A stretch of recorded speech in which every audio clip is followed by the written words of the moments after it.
My name is Jennifer Lee Wiebe. I teach primarily in the Foundation Visual Arts program at NBCCD, including drawing, color theory, creative process, and some diploma level courses in painting and wet media. I am trained as a two-dimensional artist, so I went to school for drawing and painting, and that's still part of my practice, but in terms of media, I've branched out from drawing and painting. In the last few projects, I've used upcycled materials as the basis for my work and text, so it's kind of a combination of those two things.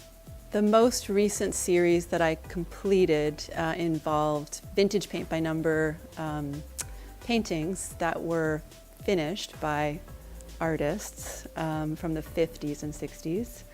And I turned them into a diptych and completed a painting that was basically a pixelated, abstract sister painting to go with each one of those 12 paint-by-number paintings.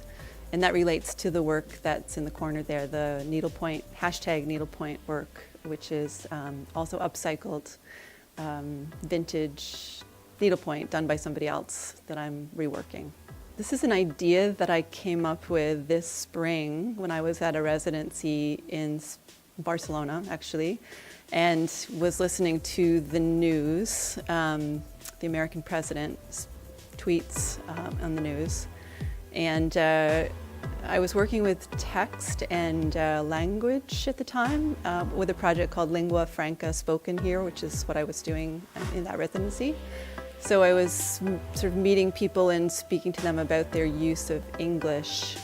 And anyway, this is a spin-off of that, thinking in terms of thinking about language use and the politicization of English and English as a lingua franca all over the world, which is basically a common language that people use to communicate worldwide. So this is I decided to use Donald Trump's tweets as a series, which is what's behind me is December 22nd, 2016 is the tweet that I selected for 2016. And the concept is, I'm calling it scratch cards for the apocalypse. And so I'm using, sort of harvesting text and sort of going back through artists from the 50s, 60s, 70s, 80s who have used text, but applying it to this contemporary ridiculous situation we're in with Trump's tweets being so significant worldwide in the news.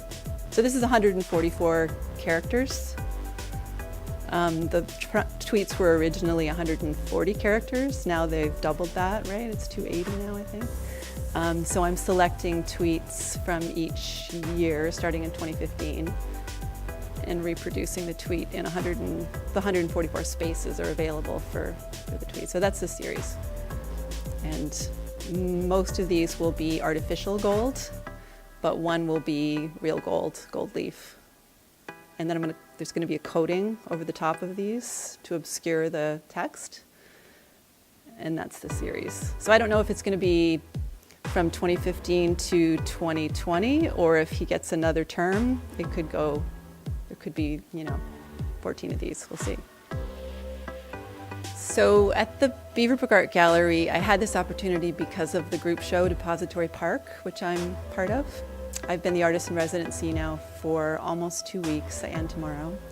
And it allowed me to actually try this idea. I don't have a wall big enough at my house or studio space to actually do this project. So I was able to stretch the canvas on the wall with staples and sort of do the math and make the stencils, sort of go down the path of figuring that all out, whereas before it was just really an idea, and I didn't know how it would manifest in physical terms. But now I have a good idea.